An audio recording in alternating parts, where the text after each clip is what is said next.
This is the science of deliberate creation, and this Abraham Hicks dialogue was recorded at Boulder, Colorado on the weekend of June the 5th and 6th of 1999. You know people like that, don't you, that go from agony to defeat, ecstasy to agony, ecstasy to agony, and up and down like a yo-yo. And what you're really wanting to do is find your balance and move beyond, and then find your balance and move beyond, and then find your balance and move beyond. Good. Yes. Hi, Abraham. The question I have is, growing up, I was in a large family and had a very positive experience. Between the ages of about 15 and 21, had what was perceived to me as a lot of very traumatic experiences that didn't make sense to me at the time. My question is, from that point, one of the things that I've experienced recurring is, from a body sense, is that after that time, I started having problems where I'd wake up in the night and I'd have a lot of terror and anxiety. And I was really young and I didn't know what to do with it. I never knew how to reach out or get beyond that place. Well, none of that matters. All that matters is where you stand right now. So speak to us about this from your present place. Great. So one of the challenges I faced is I tend to be a very optimistic, positive person, looking, the things that you're saying make absolute sense to me. I still experience recurring situation where all of a sudden something triggers in my life and I'm waking up in the middle of the night. My mind can't make sense of it, but my body is literally in a state of panic. Now this is a bit what we were talking about earlier. In other words, so I've got vibrations that I'm not consciously aware of that are attracting to me, and I don't know what to do about them. Now, let us give you something here to begin to bring some clarity into this. So what I'm thinking and feeling are always a match. And then what manifests, what is the next logical step, is always a match. What I'm thinking and feeling and what I'm getting are always a match. Here are some examples. If you are driving 5 miles an hour, your attention can be all over the place and you'll probably do all right. But if you are driving 150 miles an hour, you sort of want to watch what you're doing. And so what's happening with many of you is that you've revved your energy up pretty good. And now it becomes more and more important to you to pay attention to where you are. In other words, to pay attention to how you feel. Good. That is very good. Yes. Come 2 rows forwards, if you will.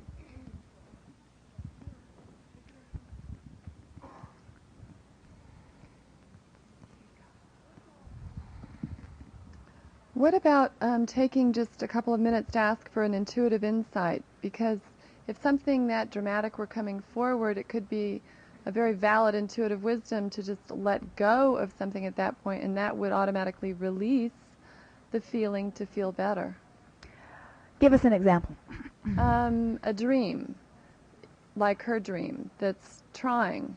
If I just quickly journal it for 5 minutes in the morning, I can realize, oh, that's a part of me I'm ready to let go of.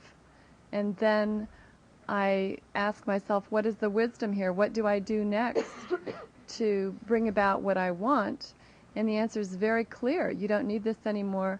You can let go of it. It came through, it passed through your mind, let go. Well, but what we notice is we see people doing that is as you begin journaling, you just hold yourself in that vibration longer, and often the clarity, then you don't have access to the clarity. You have access to greater clarity about what you don't want. And you're right, sometimes as you really identify what you do not want, that clarity is born out of it. But what we are getting at here is, in the beginning, as we began expressing through Esther, the majority of people that were interacting with us really believed what you were talking about, that we have to get to the bottom of what is bothering us before we can find resolution. And what we see as we watch millions of you is that you hardly ever get to the bottom of it, because law of attraction says there is no ending to the bottom.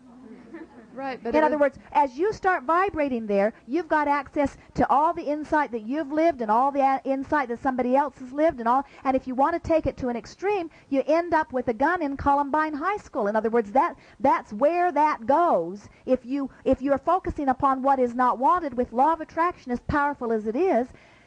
Now, what you're saying is, yes, but maybe if I poke there, because my true desire is to feel this way, maybe if I probe and poke there long enough, a strong enough desire to snap me out of my funk will come forth.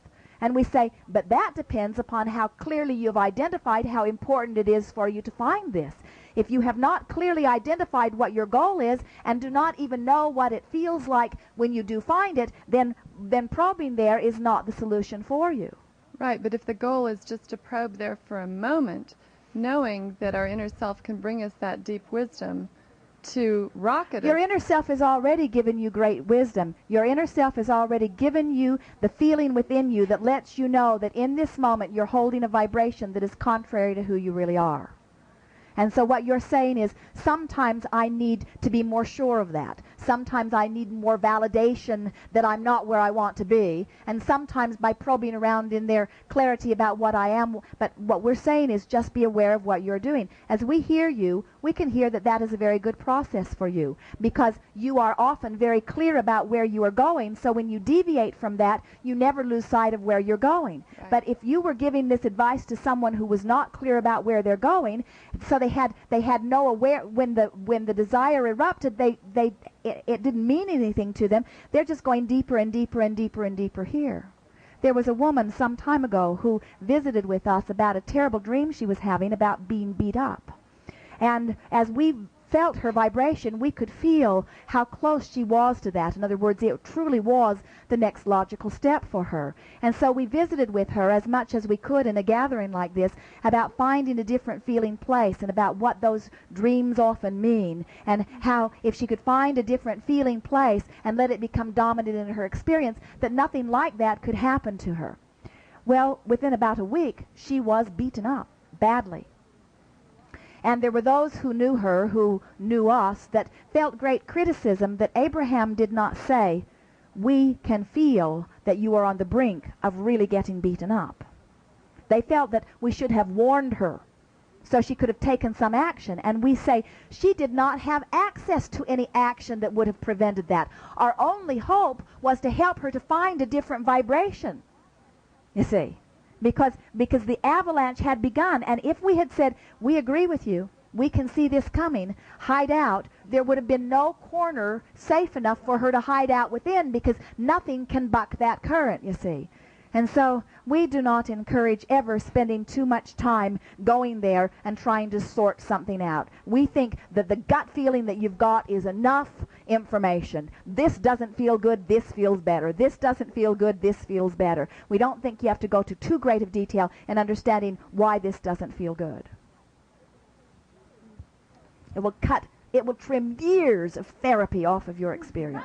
In other words, you can go instantly to a joyful experience with that. But what happens is there are a lot of you that believe that you must justify all good that comes to you. It's hard to be a truly joyful person in a world where things are going wrong for others. In other words, Yeah, it's just been such a deep connection to me for spirit, for me to be in clear communication at that point.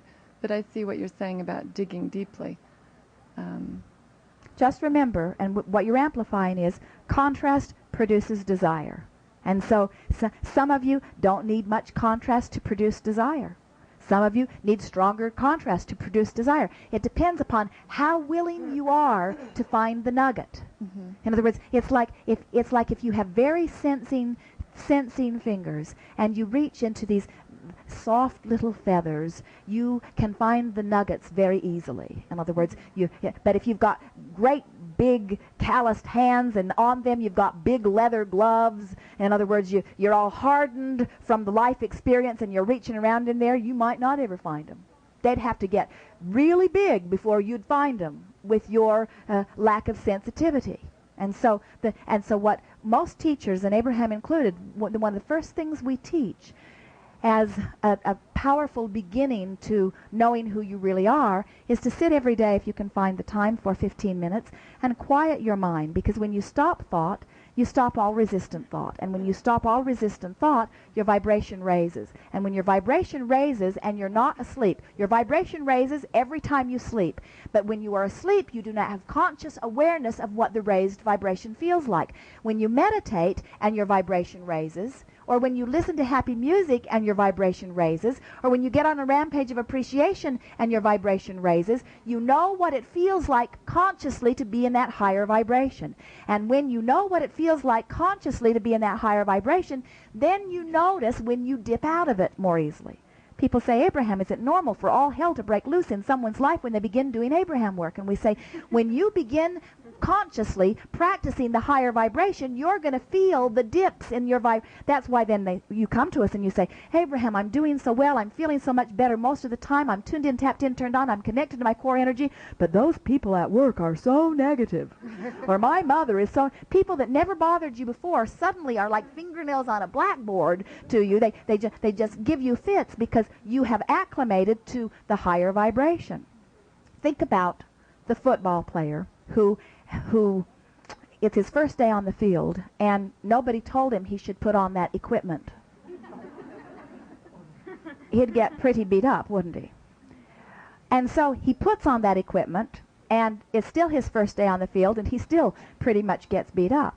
But think about him now practicing his endurance, getting very fast, building his muscles. Before long, he's banging into others, and he's not taking it nearly so hard as he did in the beginning.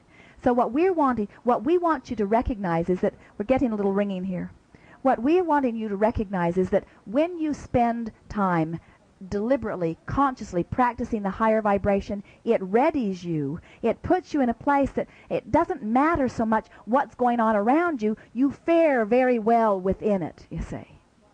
Where the approach that you're talking about, where you're going in and what that's doing is preparing you for that. Well, I was seeking the greater wisdom. That was my only purpose for doing it. And so as long as that is your intent, then that, when you are asking for that, it must come. We are just encouraging you to say, I'm seeking the greatest wisdom through the path of least resistance. And we think you were seeking it through a path of a little more resistance than we would choose if we were standing in your physical shoes. Good. Thanks. Indeed. Yes. Right here behind, yes.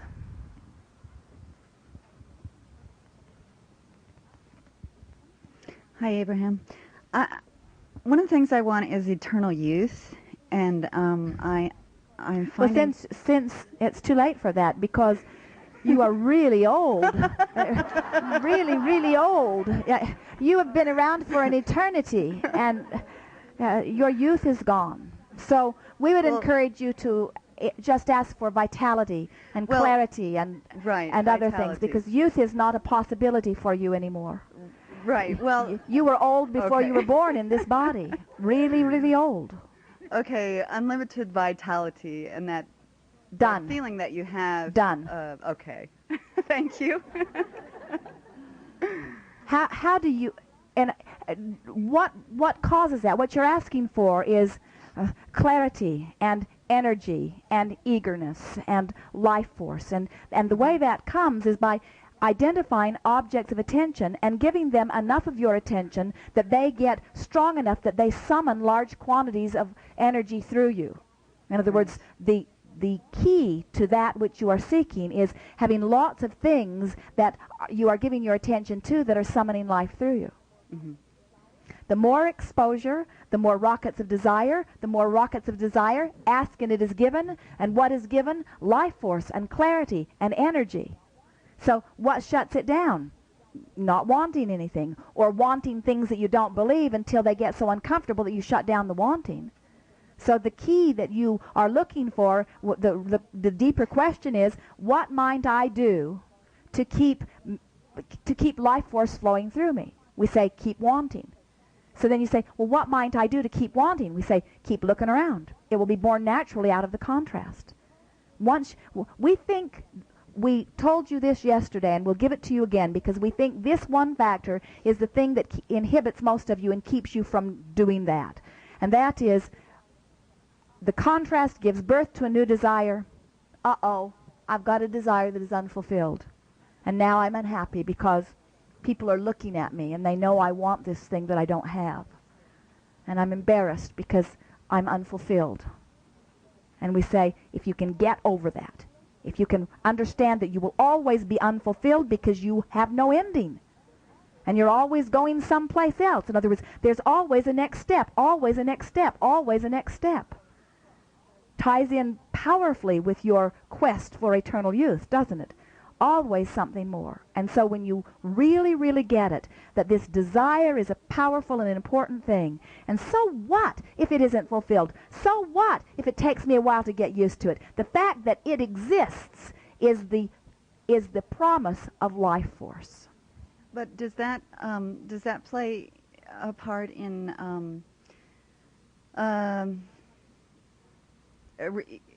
not having any decline in our bodies? Not experiencing a decline in our bodies? Well, the only thing, you see, when life force is flowing through you, your body receives the benefit of that unless you have set up patterns of resistance, so as the energy is flowing through, it doesn't flow through easily. Esther was watching television and saw that one of her favorite public people had experienced a heart attack. And his doctors are telling him, you need to slow down. And Esther is saying, oh, I would like so much to visit with him about what I know, because it isn't slowing down, it isn't releasing desire that he is wanting, it's finding a way to release the resistance so that the desire that he holds can flow unresisted. And so we began yesterday by talking about there are only two things you need to know about you. Here you are, extensions of source energy. The source energy is coming to you at all times, and there are only two things you need to know about it. How much am I summoning, or how great is my desire? And of that which I am summoning, how much am I allowing to flow through? And so the key to eternal vitality, the key to living in this body a long, healthy, do you know you could stay in this body indefinitely? If you would allow this physical environment to produce new desire, and you would allow that new desire that is flowing through you to flow unresisted, you could live 200, 300, 400. There would be no limit to your length of life. But you don't allow yourselves to be ageless like that. Instead, you say, oh, at this age, this will happen, and at this age, this will happen, and at this age, this will happen. So the next logical step must be what your vibration says. Well, yeah, I feel like I'm in an age bracket where I'm surrounded by belief systems that are very strong about what's going to happen. Well, then it will be that way for you. Get over it. Yeah, that's what I'm working on. But could you help maybe do a focus wheel with that, or? Good. Let's talk about a focus wheel. Many of you are wanting to know about them. So what is a focus wheel? Focus wheel is a process that causes you to focus. Has a good name, doesn't it? Why would somebody do a focus wheel? Well, anyone would do a focus wheel anytime they want to focus. What we notice is that most of you will do a focus wheel, at least we see it true of Esther, when she realizes that her vibration is different than she wants it to be. So she does the focus wheel to try to bring the different vibration into focus. So the way you do it, you take a big piece of paper and you draw a circle right in the center of it. And in the center of the circle is where you will eventually write your new conclusion. In other words, here you're standing, you're going to do the focus wheel, and when you finish, you're going to be standing in a new place, and the entire universe is going to respond to you differently. And once you're over there, you'll write your final statement, your new statement of where you are in the center of the circle. But in the beginning, there's nothing in there, and so you are what the focus wheel is, so you've got a desire, something has happened in your experience that's given a rocket of desire. And you know, here you are, here's this desire. It feels weird because it's not where you're usually vibrating. You're usually vibrating here. So the purpose of the focus wheel is to get you right now to start vibrating more like this. So something has happened in your experience that makes you consciously aware right now that you want something that you are not having. You want to vibrate someplace that you're not vibrating. So the focus wheel is the tool that causes you to begin to vibrate where you are wanting, and then the universe will accept that as your point of attraction, and then the manifestation can occur. So the focus wheel, the guts of it is this. You know what your desire is. It's right there, big and bold, and you're now reaching for things that you already believe that somehow match your desire. So, your desire is what? Speak it here. Your rocket of desire is, let's say that you just got that piece of mailing in the mail that reminded you of your age bracket and of your limitations, and you're feeling it strongly and you don't like it, and the rocket of desire shoots up within you. What is that rocket of desire? What's it saying? I want abundant energy and vitality, and I want a perfect body.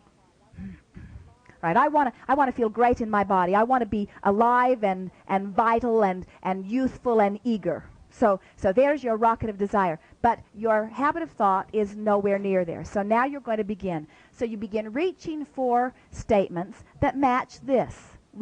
Now, have you ever seen those merry-go-rounds in the playground that the kids play on, and they've got it going really fast and you want to get on it, but it's going too fast and you just get knocked off in the bushes? Well, if you reach for a belief that you don't believe, you just get knocked off in the bushes. In other words, you can feel when your statement gets you on, and you can feel when it doesn't. So now just begin making statements that somehow match the desire that you just spoke to us. Well, I know there are some days when I feel that way. Good. Now that one stuck, didn't it? Some days I do feel like that. Reach for another statement. I have seen people who are far older than me who have really good one, isn't retained their vitality. Very good. Yeah. That's a very good one. In other words, you really believe that, don't you? And that belief really matches what you're talking about here. I felt in my own experience that sometimes I'll get an idea that just carries energy through me. That I can feel that the way I feel is largely about whatever I'm giving my attention to. Right. I've given thoughts to things that have just knocked the life force right out of me, and I've given thoughts that just seem to draw life force right through me. I get it, that what I'm focused upon has a very large thing to do with how I am feeling. So as you're making these statements, now didn't that feel good? In other words, you're just reaching for statements. You're causing yourself to focus. You stayed there longer than 17 seconds, and now for that 17 seconds or longer, you were offering a vibration of belief that was in perfect vibrational harmony with your desire. The next logical step is now different for you than it was before. Now, one focus wheel might not be enough to, in other words, you can do 100 focus wheels. You can do 4 or 5 of them in a day. Every now and again, if Esther finds herself in a dilemma, she will do many focus wheels in a week about the same thing, be coming at it from lots of different angles until she feels things click into place. What we really want you to begin to be aware of is the way you're feeling. When you're doing a focus wheel, the dominant thing When you're doing a focus wheel, the dominant thing that you're reaching for is a feeling of relief, because the feeling of relief always means your vibration is raised. So it means the vibration of your belief has raised to match the vibration of your desire. And now you're in alignment again. You, your desire, your source energy, all one. We have enjoyed this interaction immensely. If you feel your question has not been answered, when you receive the recordings, speak your question again and then sit and listen. And you will hear that your question has been answered without exception at least 10 times. We receive you vibrationally. We know what is in your heart. And there is nothing that has been left undone. There is great love here for you. We are complete.